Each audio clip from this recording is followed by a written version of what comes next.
وزیر اعظم شہباز شریف کی نئی وفاقی کابینہ کی تشکیل میں میاں نواز شریف اور اتحادی جماعتوں کی مکمل مشاورت شامل ہے۔ معمول کے مطابق اس بار بھی وفاقی کابینہ میں صرف 5 خواتین کو 32 مردوں کے ساتھ جگہ دی گئی۔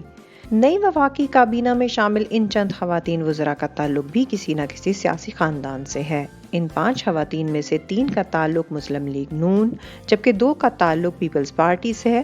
آئیے ان کی زندگی کا مختصراً جائزہ لیتے ہیں۔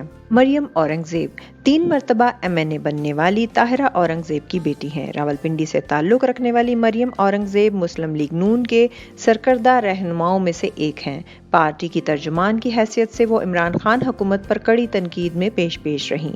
وہ پہلی مرتبہ 2013 کے عام انتخابات میں مسلم لیگ نون کی امیدوار کی حیثیت سے قومی اسمبلی میں خواتین کے لیے محسوس نشست پر رکن منتخب ہوئیں۔ انہوں نے پارلیمانی سیکرٹری داخلہ کے علاوہ موسمیاتی تبدیلی اور اطلاعات، نشریات و قومی ورثہ پر قومی اسمبلی کی کامہ کمیٹیوں کی رکن کے طور پر بھی خدمات سر انجام دی ہیں۔ وہ اپنی پارٹی کے ویمن ونگ اسلام آباد اور راولپنڈی کی چیف آرگنائزر بھی رہیں۔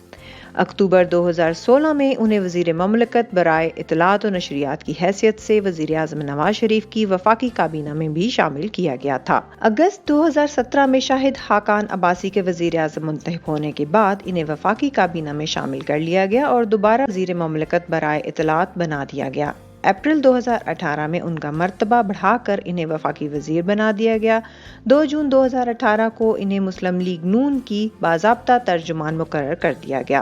2018 کے عام انتخابات میں وہ پنجاب سے خواتین کی محسوس نشست پر دوبارہ قومی اسمبلی کی رکن منتخب ہوئیں۔ شاعری رحمان سابق صحافی اور ایڈیٹر شاعری رحمان کا اصل نام شہربانو رحمان ہے، مگر وہ اپنی کنیت یعنی شیری کے نام سے جانی جاتی ہیں۔ انہیں 15 مارچ 2018 کو ایوان بالا سینٹ میں پاکستان کی پہلی خاتون قائد حزب اختلاف بننے کا اعزاز حاصل ہے۔ وہ 26 اگست 2018 تک اسی منصب پر فائز رہیں۔ جمہوریت کی ہیرو کا لقب پانے والی اور 100 بااثر ایشیائی افراد کی فہرست میں شامل ہونے والی شاعری رحمان کا شمار ان سیاستدانوں میں ہوتا ہے جنہوں نے اپنے کریئر کا آغاز صحافت سے کیا اور بعد میں سیاسی ایوانوں میں اپنا لوہا منوایا۔ شاعری رحمان 20 سال تک صحافت کے پیشے سے منسلک رہیں اور 10 سال کے طویل عرصے تک پاکستان کے معروف انگریزی میگزین دی ہیرلڈ کی ایڈیٹر ان چیف رہیں۔ صحافت کو خیر آباد کہنے کے بعد سیاست میں آئیں تو پیپلز پارٹی کے ٹکٹ پر 2002 میں قومی اسمبلی میں آئیں۔ 2008 میں دوبارہ رکن قومی اسمبلی منتخب ہوئیں۔ وزارت اطلاعات و نشریات، وزارت صحت، وزارت برائے ترقی نسواں اور وزیر برائے ثقافت بھی رہ چکی ہیں۔ وزارت عظمیٰ کے علاوہ شاید ہی کوئی عہدہ ہو جو شاعری کے پاس نہ رہا ہو۔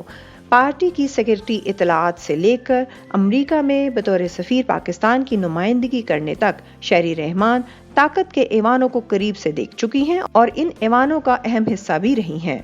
شاعری اس وقت پیپلز پارٹی کی سینٹ میں پارلیمانی لیڈر، چیئرپرسن سینٹ قائمہ کمیٹی برائے خارجہ امور اور جناح انسٹیٹیوٹ کی سربراہ ہیں۔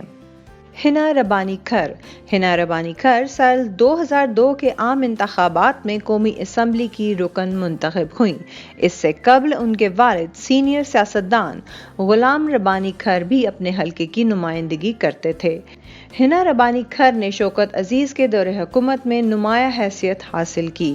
2003 میں انہیں پارلیمانی سیکرٹری برائے اقتصادی امور و شماریات مقرر کیا گیا، جبکہ اگلے سال وزیر مملکت برائے اقتصادی امور بنا دیا گیا اور وہ 2007 تک اس عہدے پر فائز رہیں۔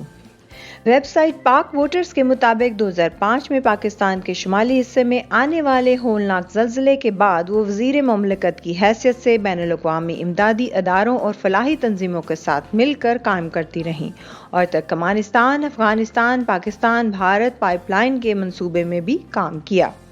بعد ازاں انہیں پاکستان پیپلز پارٹی میں شامل ہونے کی دعوت ملی۔ 2008 میں دوبارہ منتخب ہونے کے بعد انہیں یوسف رضا گیلانی کی کابینہ میں وزیر مملکت برائے خزانہ اور اقتصادی امور کے طور پر شامل کیا گیا۔